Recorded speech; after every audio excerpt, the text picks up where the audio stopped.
Bien, buenos días hermanos, buenos días a todos. Primera vez que hago esto, a lo mejor por pantalla, en video, pero la idea es un poco comentar las lecturas del día domingo. Yo sé que hay gente que no tiene la oportunidad de ver por internet las misas y bueno, se me ocurrió esto que a lo mejor sería importante para estas personas o para el que quiera. Acepto todos los comentarios. ¿Mm?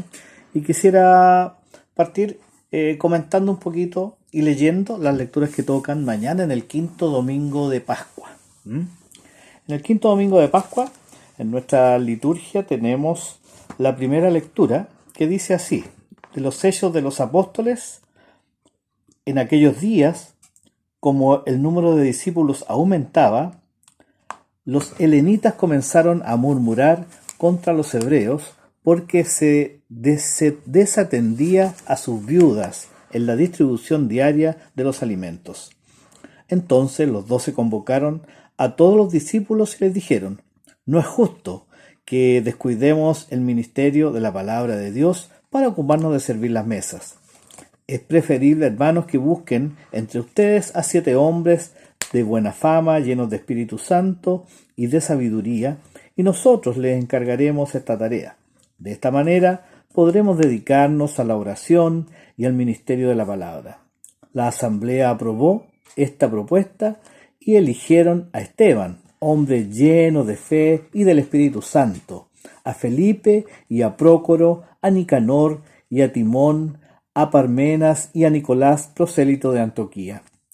Los presentaron a los discípulos y estos, después de orar, les impusieron las manos. Así la palabra de Dios se extendía cada vez más el número de discípulos, aumentando considerablemente en Jerusalén, y muchos sacerdotes abrazaban la fe. Palabra de Dios. ¿Se dan cuenta? Bonita la lectura, en un contexto tal vez en un contexto de conflicto, hay que decirlo, porque aquí habían complicaciones y ellos sienten que hay que solucionar un problema de la vida común, de la vida diaria que podemos tener nosotros, y nos invita esta palabra, este ejemplo, a darnos cuenta que en la vida siempre vamos a tener problemas. No hay nadie que pueda decir yo no tengo problemas. Siempre en las comunidades, en los mismos matrimonios vamos a tener, ¿no es cierto?, visiones diferentes en algún momento, y tendremos que solucionarlo de la mejor manera. Y aquí está el gran ejemplo de esta primera lectura. Nos invita primeramente esta primera lectura a lograr, ¿no es cierto?, buscar caminos, a lograr de alguna manera enfrentar los problemas, pero de una manera más adecuada, de una manera tal vez en donde podamos poner como prioridades, ¿no es cierto?, los caminos llevados siempre por el amor, por la misericordia, por la posibilidad de entender muchas veces cuando tenemos problemas que hay otra persona que puede tener un problema más grande y lo está viviendo y a lo mejor no se comporta como yo quisiera que se comportara. Los problemas en la vida van a estar, pero hay que afrontarlos. Y este gran ejemplo que hacen estos discípulos, cómo toman el problema, cómo se dan cuenta que necesitan a otras personas, buscan, pero lo hacen con calma. Lo hacen como de la manera de Dios, de la manera de Jesús. Y eso es lo importante. Aceptar de alguna manera la manifestación, ¿no es cierto?, del Señor cuando nosotros somos capaces de llevar y mostrar la cara del Señor. Tratemos de que en nuestras comunidades, en nuestras familias, siempre que hayan problemas, ojalá buscar primero que nada, ¿no es cierto?, las soluciones, conversando, las soluciones de una manera pacífica, buscando las palabras, cómo decir las cosas. Todos en algún momento vamos a tener alguna queja, nos vamos a quejar de algo porque somos seres humanos. Aquí en esta tierra no hay nadie que no tenga problemas. De repente escuchamos a algunas parejas, yo los quedo mirando, me dicen, no, si nosotros como matrimonio nunca hemos peleado. Mentira, yo creo que no es así. En algún momento tienen que haber tenido alguna pequeña discusión o a lo mejor tuvieron problemas y los supieron afrontar, como lo hacen aquí en los Hechos de los Apóstoles. Bueno, vamos a leer entonces ahora la segunda lectura, en la cual es de la primera carta de Pedro. Dice así: Queridos hermanos, al acercarse al Señor, la piedra viva, rechazada por los hombres, pero elegida y preciosa a los ojos de Dios, también ustedes, a manera de piedras vivas, son edificados como una casa espiritual para ejercer un sacerdocio santo y ofrecer sacrificios espirituales, agradables a Dios por Jesucristo. Porque dice la Escritura: Yo pongo en Sión una piedra angular, elegida y preciosa. Al que deposita su confianza en ella, no será confundido. Por lo tanto, a ustedes, los que creen, les corresponde el honor. En cambio, para los incrédulos, la piedra de los constructores que rechazaron ha llegado a ser la piedra angular, piedra de tropiezo y roca de escándalo. Ellos tropiezan porque no creen en la palabra. Esa es la suerte que les está reservada. Ustedes, en cambio, son una raza elegida, un sacerdocio real, una nación santa, un pueblo adquirido, para anunciar las maravillas de aquel que los llamó de las tinieblas a su admirable luz. Ustedes que antes no eran un pueblo, ahora son el pueblo de Dios. Ustedes que antes no habían obtenido misericordia, ahora la han alcanzado. Palabra de Dios. Qué importante, ¿eh? Mire cómo esta segunda lectura en esta carta nos habla un poquito de lo que es ser iglesia.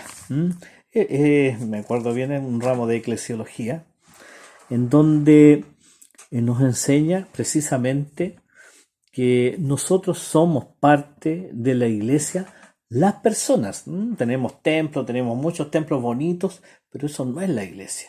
La iglesia somos nosotros, somos piedras espirituales. De alguna manera se quiere representar, ¿no es cierto?, esta iglesia que se arma con esta piedra angular que es Jesús.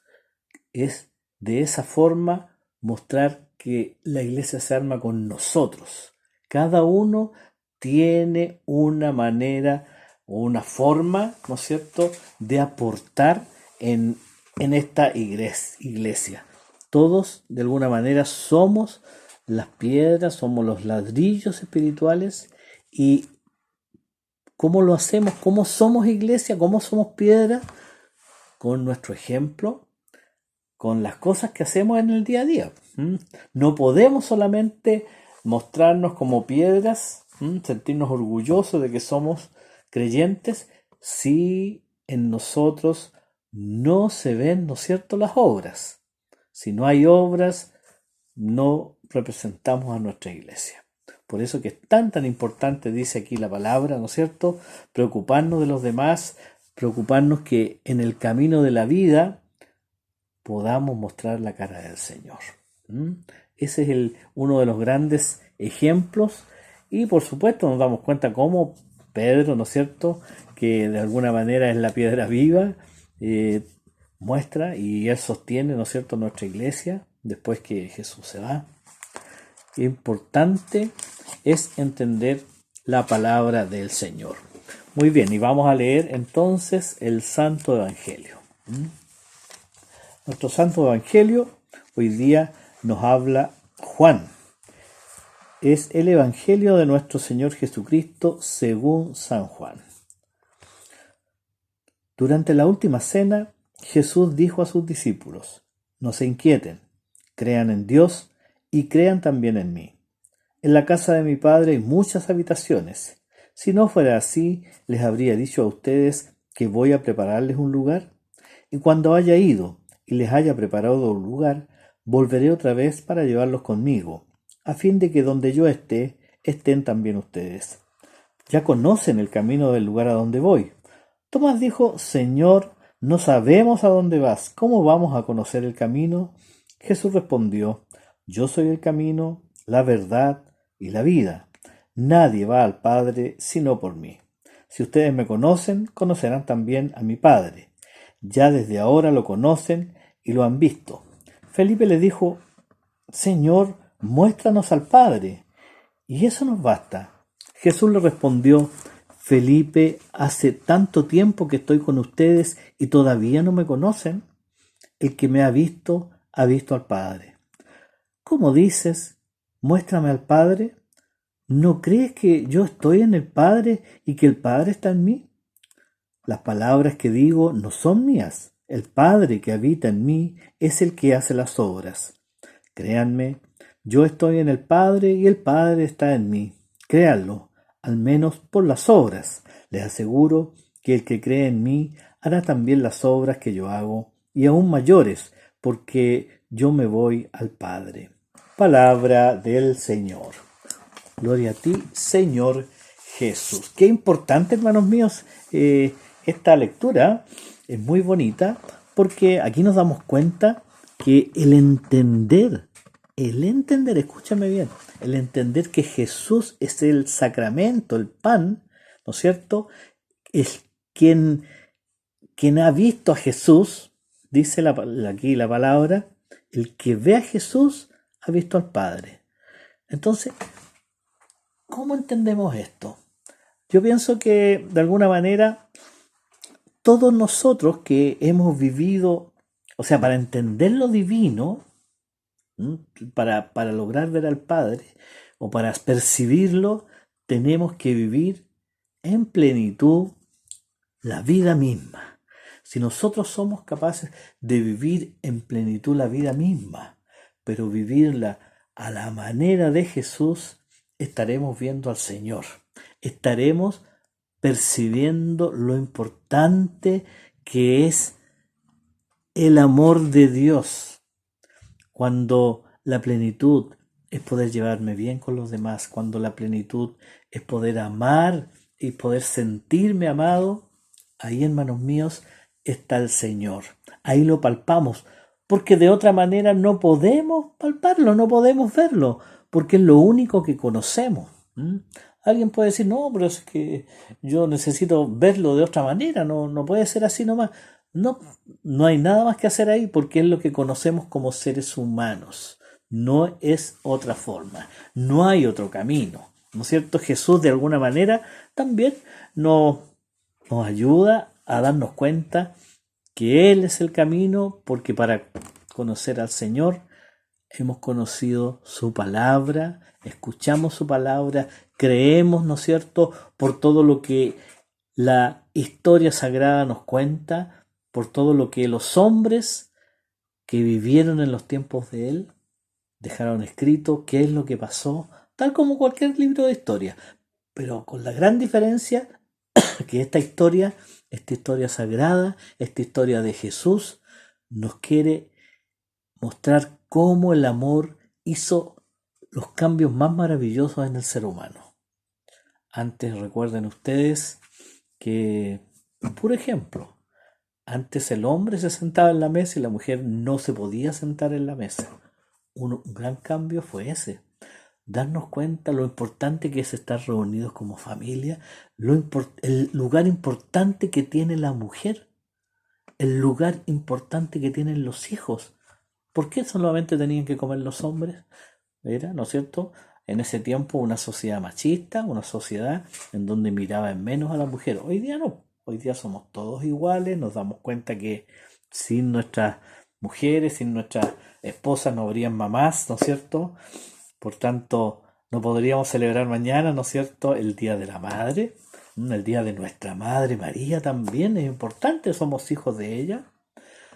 Y importantísimo entender, hermanos míos, cómo este Dios está, que nos pone una gran meta a cómo vamos a llegar a Él, mostrando, ¿no es cierto?, esa necesidad de caminar juntos, estar en común unión. Si no logramos estar en común unión, si no logramos pasar por esta vida juntos, como dice la canción, como hermanos, no llegaremos a esa gran meta que el Señor nos pone. Las horas, ¿no es cierto?, como decía anteriormente, son fundamentales. Que se note, ¿no es cierto?, que somos realmente hermanos, que se note que de alguna manera los caminos que nos pone el Señor son para tener cambios. No hay camino que no lleguen a Jesús, porque si lo estamos pasando mal en algún momento, también nos hace crecer. Si lo estamos pasando bien, felices, demos gracias al Señor. Pero sobre todo, cuando nos cuesta más, no perdamos la esperanza, porque la gran meta es llegar a la casa del Padre, a esa habitación que Jesús está guardándonos en estos momentos, y en algún momento también va a volver a llevarnos y llegaremos a esa habitación que Él nos reservó. Queridos hermanos, que el Señor les bendiga, que de alguna manera estas palabras, esta pequeña reflexión, les ayude en este domingo, Día de la Madre. Un abrazo grande a todas las mamitas, un abrazo grande a todas estas personas que son los ángeles que tenemos todavía. Algunos la tendrán en el cielo, otros todavía están, ¿no es cierto?, ahí acompañándolas. No las dejemos solitas, celebrémoslas, y que el Señor les bendiga en el nombre del Padre, del Hijo, del Espíritu Santo. Amén. Que esté muy bien. Chao.